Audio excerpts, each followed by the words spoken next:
Salut à tous et bienvenue sur Casa Milan. Match nul, un but partout ce soir à San Siro entre le Milan et Porto. Ouverture du score des Portugais par l'intermédiaire de Luis Diaz à la 6ème minute. But de Kalulu qui reprend à la 61ème minute. Un ballon repoussé par Diogo Costa. J'accueille ce soir Nico et Aristide. Salut à vous. Bonsoir. Salut.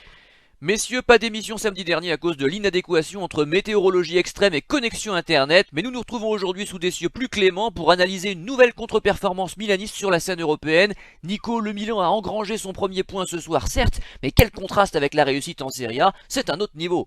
Exactement, je t'avoue quand même qu'à la mi-temps, j'étais quand même au fond du seau, parce que j'étais en train de me dire que mine de rien, les deux confrontations contre Porto, en tout cas jusqu'à la mi-temps, on s'est pris une véritable leçon, hein, sans oublier le match aller où on avait été complètement surclassé.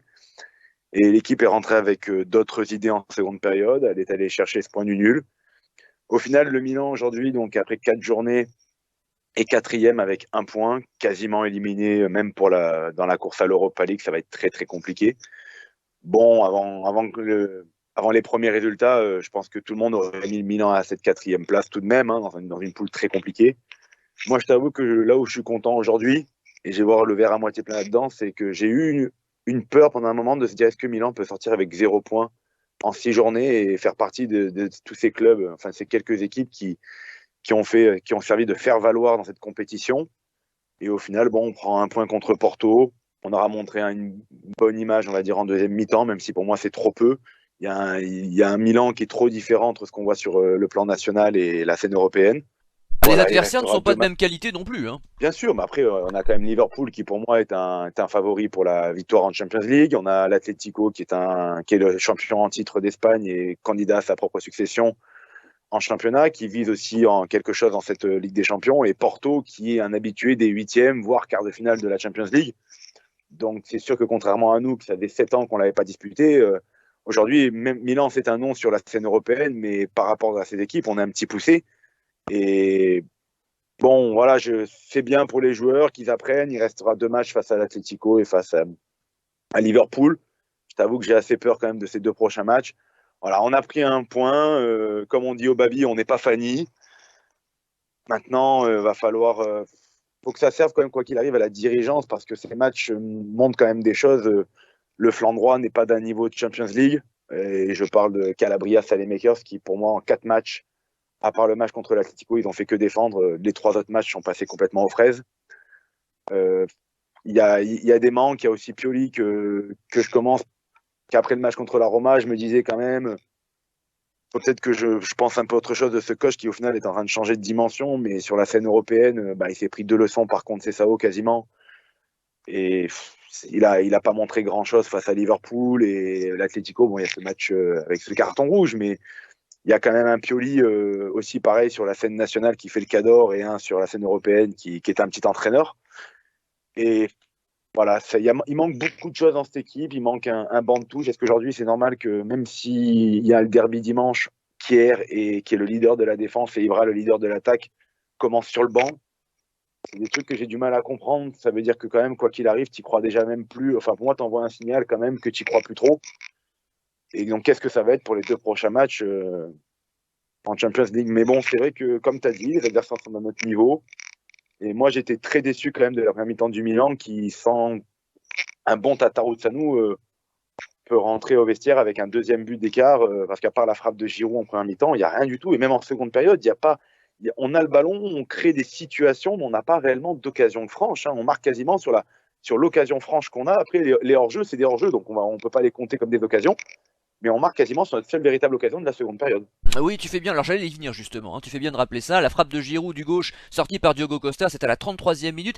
Il y a un centre de Leao pour Saelemaekers qui manque sa reprise à la 46e, il peut mieux faire, mais sinon toutes les occasions sont portugaises, hein. À la 10e minute, il y a un centre en retraite, Luis Diaz pour Otavio qui frappe au-dessus, mais c'est une grosse occasion. Il y a 2 têtes de Grujic, 17e, 25e, sortie de justesse, notamment la deuxième par Tatarusanu, et il y a cette tête d'Evanilson sur la barre à la 55e. Aristide, on a vu une équipe portugaise plus compacte, mais surtout beaucoup plus vive et moins prévisible qu'un Milan que j'ai trouvé pour ma part empoté, emprunté et très stéréotypé dans le secteur offensif, incapable de surprendre son adversaire.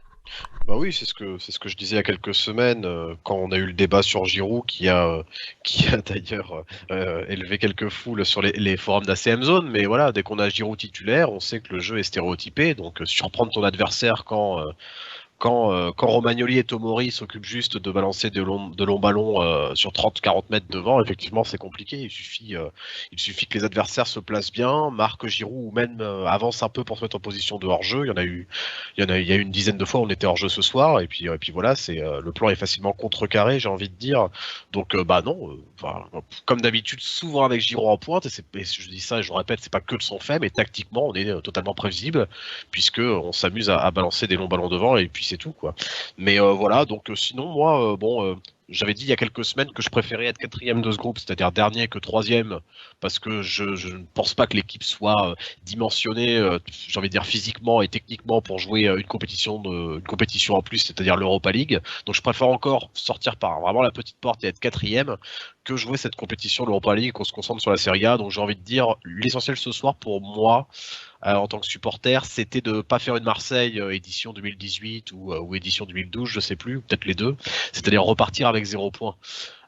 Donc voilà, moi je suis très content. Alors j'aurais aimé évidemment une victoire, hein, parce que voilà, on sait jamais, peut-être un miracle est possible. Et si je veux pas de l'Europa League, on pouvait toujours aller en Ligue des Champions et choper cette deuxième place, même si j'y croyais pas trop.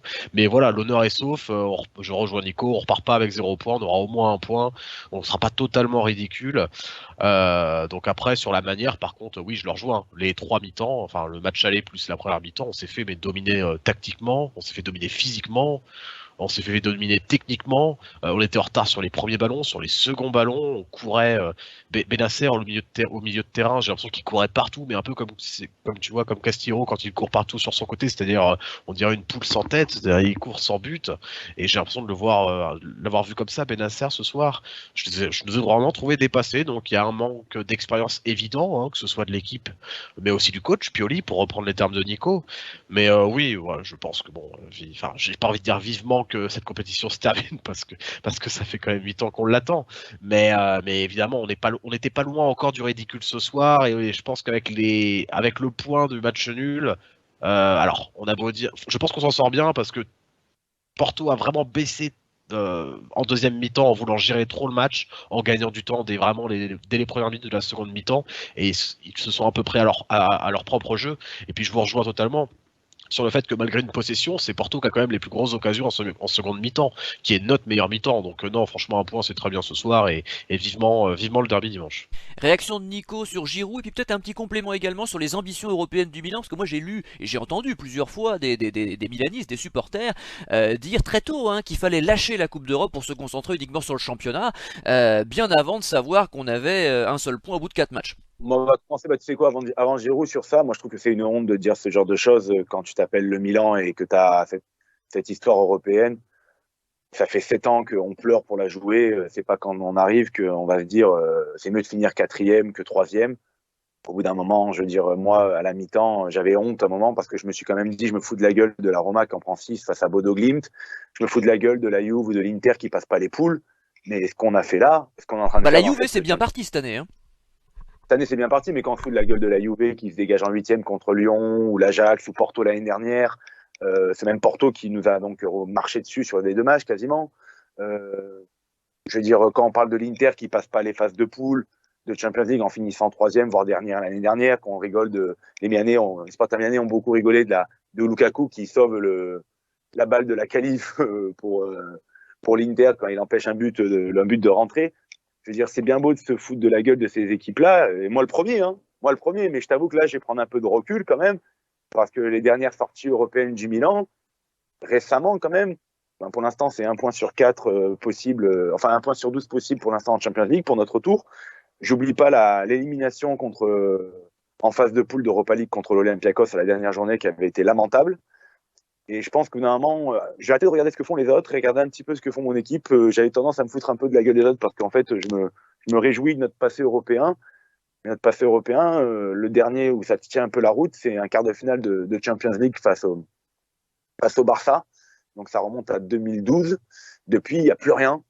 Il n'y a plus grand-chose d'honorable. Oui, il y a un huitième de finale où on a, avant de qu'on prenne la rouste au retour contre Barcelone, une victoire 2-0 contre le Barça avec Allegri à la maison. Mais sinon, il n'y a rien du tout. Donc, Milan n'a pas le droit de saloper la compétition. Il doit la jouer. J'espère que les 2 prochains matchs, moi, je vais prendre aucun plaisir si Pioli se fait tourner, parce que et malheureusement, ce serait limite compréhensible de se dire en championnat, on est premier, et ben on va faire tourner pour être prêt pour le championnat dimanche, mais on peut pas se permettre de faire tourner contre l'Atlético Liverpool. Je veux dire, on va jouer à Mais la l'Atlético qualif en là-bas. Europa League, ça t'intéresse ou pas? Et moi, enfin, je dis pas non. Si demain il y a une possibilité, j'y crois plus. Là maintenant, il y a 4 points de retard.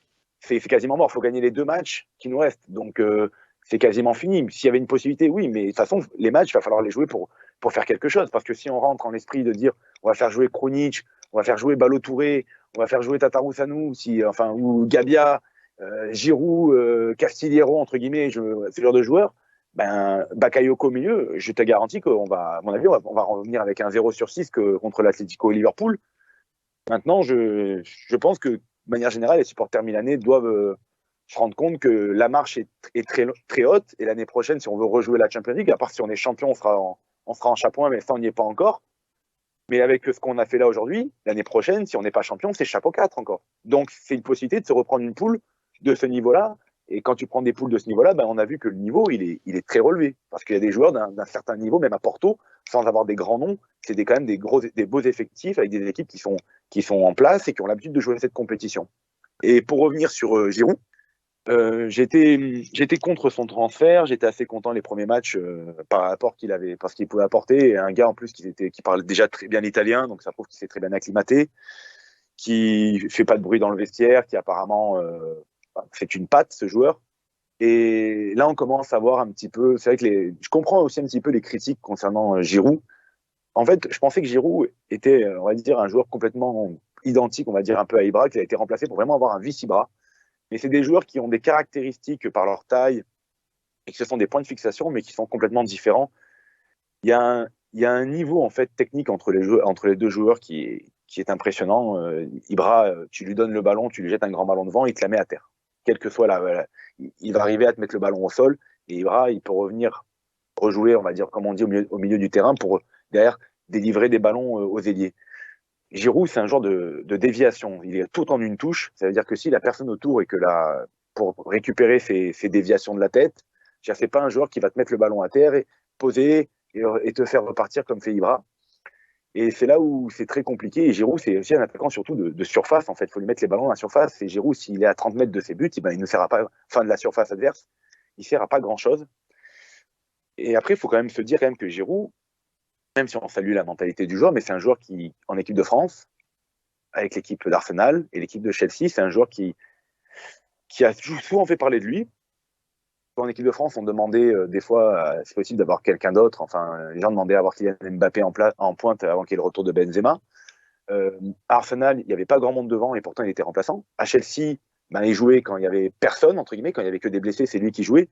Au bout d'un moment, c'est peut-être aussi qu'il y avait une raison. Giroud, c'est un bon joueur, mais je pense pas que c'est un grand attaquant. C'est un gars qui est un besogneux, un travailleur, qui est capable par moment, on l'a déjà vu, mettre des buts fantastiques, que ce soit avec Chelsea ou Arsenal, même l'équipe de France, qui a besoin d'être en confiance aussi pour bien tourner. Mais c'est pas, on attend peut-être trop de Giroud quand Ibra n'est pas sur le terrain. Et comme l'a dit Aristide, ces grands ballons qu'on envoie devant, comme si c'était en fait Ibra. Mais le problème qu'il y a, c'est que Giroud, lui, quand il a le ballon, il fait pas la même chose qu'Ibra avec. Il n'est pas aussi technique que lui et on voit la différence. Et on voit quand même que Ibra, du haut de ses 40 ans, il en a 5 ou 4 de plus que Giroud. Il est quand même encore d'un niveau au-dessus d'Olivier Giroud.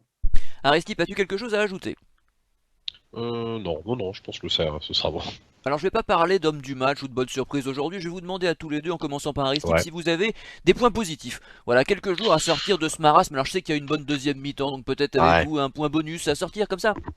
Non, ouais, effectivement, c'est une bonne idée ce que tu dis là. Tu vois, moi j'aurais pu mettre Kaloulou parce que finalement, voilà, il nous réveille, il fait 15 bonnes premières minutes et puis il est à l'origine de notre but, enfin du CSC plutôt.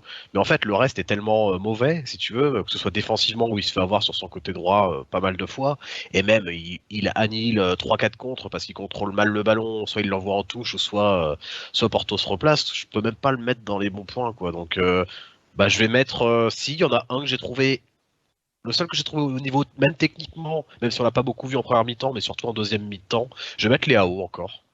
Pour le seul petit point positif, parce qu'en deuxième mi-temps, c'est le seul que je trouve intéressant, qui peut faire des différences, étant donné que ce soit Diaz, Giroud et encore Selmaker, c'était vraiment catastrophique. Donc voilà, il fait deux À bons noter que dribbles. Diaz revient de la Covid quand même. Hein. Oui, c'est vrai. Diaz avait encore des circonstances atténuantes, ça c'est sûr. Mais non, Léao a fait quand même de bonnes choses, beaucoup de centres dangereux. Même en première mi-temps, en soi, techniquement, c'est pas qu'il est pas au niveau, c'est qu'on le voit pas. Et pas mal de fois d'ailleurs, il fait des super appels de balles en profondeur, plutôt au centre de terrain, tu vois. En première mi-temps et même en deuxième, et il est servi beaucoup trop tard par Diaz ou par Krunic ou par Selmakers qui ne le voient pas. Et c'est dommage parce que ces appels sont souvent très bons à Léao, mais nos attaquants, enfin nos milieux de terrain n'ont pas levé la tête aujourd'hui malheureusement. Mais voilà, c'est bien l'un des seuls points positifs que je peux tirer de ce match aujourd'hui. Nico, même question. Qui aimerais-tu saluer ce soir? Bah, moi, j'en ai deux. Il y a Tatarusanu, parce qu'en première mi-temps, franchement, même si tu y rassures pas, il te rassure pas énormément, c'est quand même lui qui te maintient quand même en vie en première mi-temps. Et, et Tonali, moi j'ai trouvé Tonali assez bon au milieu de terrain. Il a eu pas mal de retours défensifs intéressants et il a essayé de repartir propre à chaque fois. Il a fait parler son physique. Non, non, un bon match de Tonali, pareil pour un joueur qui découvre la Champions League. Franchement, quand il joue, c'est pas mal du tout en tout cas en Champions League. Réaction d'Aristide sur Tonali. Oui, pour Tonali, effectivement, j'ai hésité à le mettre dans mes tops, enfin dans mes points positifs, mais effectivement dans le jeu il était bon. J'ai noté beaucoup de récupération, physiquement il était là. Contrairement à Benacer par exemple qui était un peu à la masse. Par contre les coups de pied arrêtés, ils étaient tous pénibles. Les corners étaient tous ratés, les coups francs aussi. Moi je l'ai trouvé vraiment à la peine sur les coups de pied arrêtés, Tonali sur ce match et c'est pas la première fois malheureusement. Euh, D'ailleurs, en parlant de coups de pied arrêtés, Daniel Maldini a complètement raté le sien à la dernière minute. Là, non, je pense qu'en termes de coups de pied arrêtés, alors j'ai pas envie de me prononcer trop tôt, mais on n'est pas encore sorti du sable malheureusement. Alors tous les coups de pied arrêtés ratés, j'irai pas jusque là parce que j'ai en tête un ou deux corners, un au tout début de match et un en deuxième mi-temps sortant qui était pas mal, mais sinon je reconnais notamment son coup franc qu'il a frappé directement.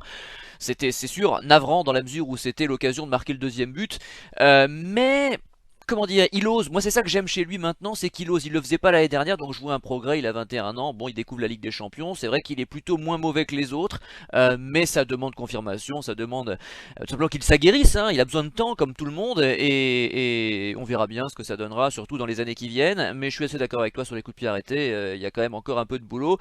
Espérons que ça finisse par venir. Quelle est ta déception, Aristide? Ma déception, je sais pas qui mettre si tu veux, mais en tout cas, ce sera sûrement sur le côté droit. J'avoue, c'est bonnet blanc, blanc bonnet entre Calabria et Selmakers.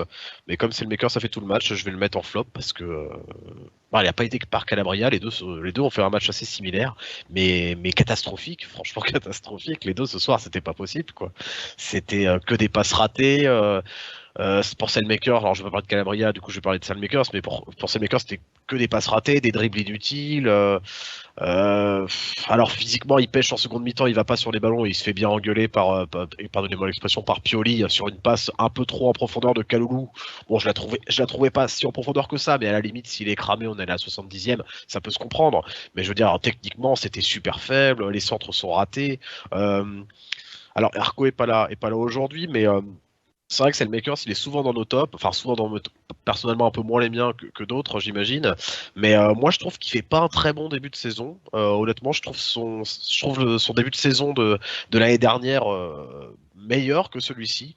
Je trouve vraiment qu'il y a un bon match pour 3-4 moyens, voire mauvais. Et ouais, je le trouve pas excellent, moi, son début de saison à Selmakers. Je l'ai rarement mis dans mes flops, mais là, je le mets parce que c'est pas la première fois qu'il est à deux doigts d'être dans l'un de mes flops ou qui passe juste à côté parce que j'ai trouvé encore pire. Mais là, ouais, non, là, il peut pas y échapper et c'est pas la première fois cette saison où je le trouve mauvais.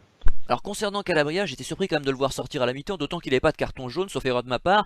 Donc je me suis demandé s'il n'y avait pas un souci physique, hein, parce qu'il m'a paru beaucoup moins vif, beaucoup moins Si, tranchant que d'habitude. Donc peut-être y a-t-il anguille sous roche là-dessus et c'est vrai. voilà, je sais pas. Il était blessé il y a pas très longtemps, je crois. Il a eu un problème. Je veux pas le défendre à tout prix, hein, c'est pas ça, mais on l'a vu bien meilleur, y compris cette saison. Donc je dois dire que son match m'a surpris désagréablement. Mais je vais demander à Nico de qui il aimerait parler dans la rubrique déception. Moi, la doublette sur le côté droit. Même si tu vois, Théo et Léao n'ont pas fait un match incroyable, mais quand même ont été présents. Il y a un monde entre notre couloir gauche et notre couloir droit. Le couloir gauche, tu peux te dire dans le futur que tu as les moyens de travailler sur quelque chose, mais le couloir droit, pour le très haut niveau, j'ai du mal, quoi. Même Calabria, cette année en Ligue des Champions, à chaque fois qu'il c'est la Champions League, il y a la musique, c'est très très compliqué ces matchs. Hein. Il fait C'est vrai. partie à chaque fois des. des plus mauvais. Hein, et alors contre Liverpool, ils sont tous passés au travers, c'est une chose. Contre l'Atlético, bon, il a fait que défendre, donc ça a été différent. Mais les 2 matchs contre Porto, là, je veux dire, il est face à des adversaires d'un niveau, on va dire, assez correct. C'est pas Salah, c'est pas Mané. Et il prend le bouillon complètement. Et franchement, et mine de rien, même si Kalou n'a pas fait une entrée fracassante, elle a été largement meilleure que que les 45 minutes de Calabria. Après, pour finir sur Saelemaekers, vous êtes souvent en train de défendre l'apport que ce joueur a pour le collectif. C'est vrai, je ne peux pas le renier que défensivement, il se donne, que c'est un gars qui, à la fin du match, ne s'est pas caché, n'a pas triché, mais Castillero aussi est un joueur qui ne triche pas quand il est sur le terrain. Et moi, Saelemaekers, je trouve qu'il y a un déchet dans le dernier geste qui, pour un joueur offensif, et franchement, dingue. Ça, je le dis aussi, c'est Nico, un quand milieu. même. Hein. Enfin, je veux dire, je suis pas Erco. Hein. Il m'arrive de Ça, trouver comme Erco que Saelemaekers apporte au collectif, etc., qui a un sens de l'abnégation, je l'ai déjà dit plusieurs fois. Mais je partage ton point de vue, je tiens à le dire. Je veux pas qu'on me fasse passer pour un défenseur absolu de Saelemaekers. Effectivement, il y a un manque de créativité, il y a beaucoup de déchets. Dans le dernier geste, dans les 30 derniers mètres, on attend évidemment plus. Je te laisse continuer. Parce que, par exemple, tu as parlé dans les actions qu'on a eues de cette reprise de volée qu'il a. Alors, je suis d'accord, elle est peut-être pas simple, mais malheureusement, c'est à tous les matchs que ça finit 3 mètres au-dessus. Hein. Et pareil, il y a un nombre de mauvais choix ou de ballons mal donnés ou trop en arrière. En première mi-temps, à un moment, on a un bon contre, il donne la passe à oui. Diaz, il lui donne en arrière, ce qui fait que ça permet à la défense de Porto de se remettre en place. Ça, il y a eu 2-3 coups comme ça. Quand t'es pas dans un bon jour, ben, il ralentit le jeu. Et je trouve qu'il a de la chance déjà que Leao et Rebic, que ça soit l'un comme l'autre, on n'ont jamais pu être à 100% au même moment.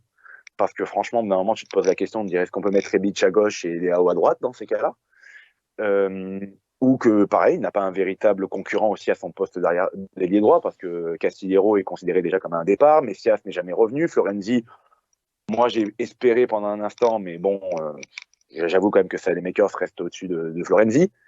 Après, est-ce que Pioli, c'est possible aussi parce qu'à l'époque, Ancelotti, je sais que c'est quelque chose qu'il aimait bien à l'époque de son Milan. Il aimait bien avoir un couloir plus offensif que l'autre. Est-ce que Milan, volontairement, décide de pencher son jeu sur la gauche plutôt que sur la droite et décide de renforcer son couloir droit? Je sais pas, mais c'est vrai que si demain tu te dis, parce que bon, Calabria, quand même, je lui donne quand même le bénéfice du doute, quand même encore pour le temps.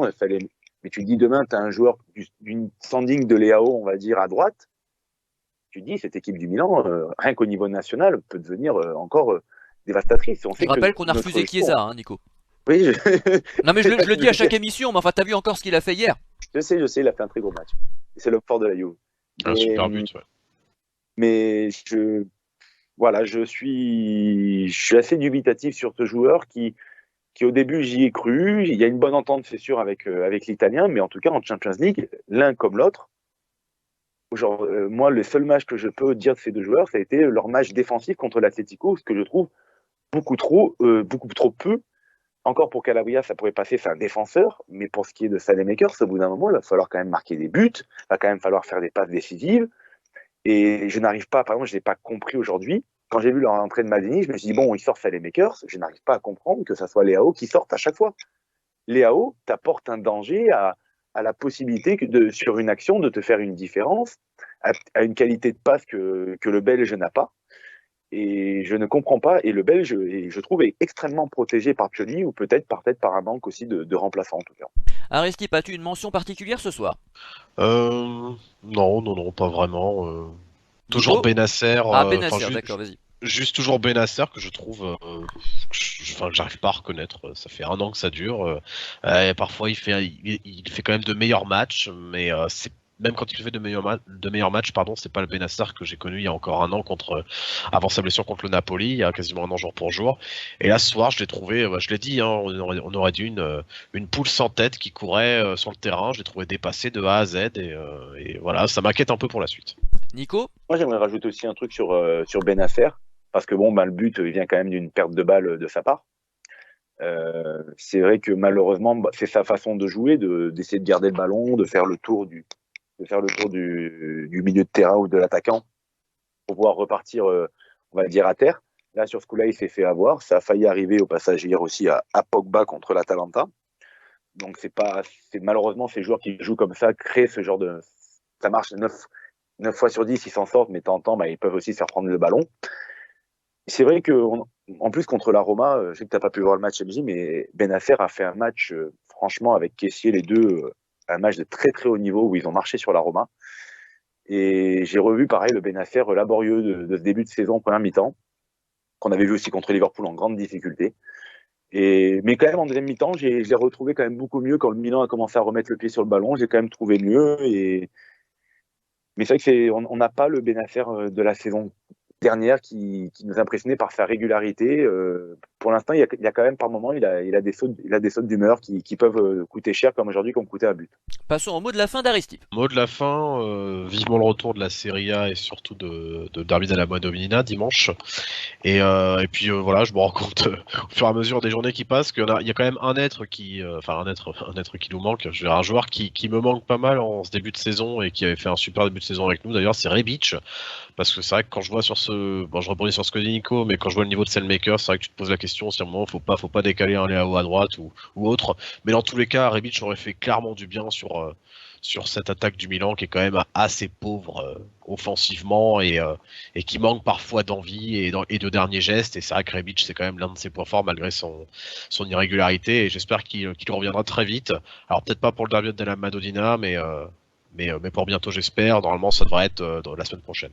Miko. Nous sommes officiellement en climat derby. Peut-être que Pioli, lui, il était déjà avec les mises sur la touche de Kier et Ibrahimovic dès la première minute. Je t'avoue que je suis en train depuis le match contre la Roma, de tomber dans l'enflammade.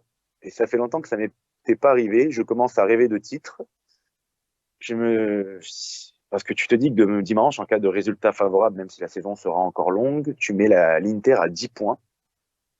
La Juve est hors championnat. La Lazio, la Roma sont déjà très très loin. L'Atalanta aussi. On se tire à la bourre avec le Napoli et tu peux mettre donc l'Inter à 10 points. Je t'avoue que voilà, ça fait longtemps que j'ai pas attendu un derby aussi impatiemment. J'ai pas oublié aussi que les deux derniers derbys, nous les avons perdus et surtout le dernier en championnat, où on s'est pris une leçon qui nous avait fait très très mal. On était redescendu sur terre après ce match-là. Il y aura pas Lukaku. L'Inter est quand même cette Inter d'Inzaghi est complètement différente de celle de Conte. Et elle a d'autres faiblesses. Elle est peut-être moins forte offensivement, mais elle joue complètement différemment et les attaques peuvent venir de partout. Ce ne sera pas forcément Lukaku qui n'est plus là, mais qui aurait été le joueur qui aurait allumé la mèche. Et j'espère par-dessus tout, en plus avec le retour des Tifosi, qu'on va voir un grand match et surtout une victoire de notre équipe. Bon, et ben c'est alléchant tout ça. Ce qui est sûr, c'est que nous, s'il n'y a pas de problème technique, on sera là dimanche soir. Donc on vous souhaite une excellente fin de semaine. À dimanche, salut! Ciao. Ciao.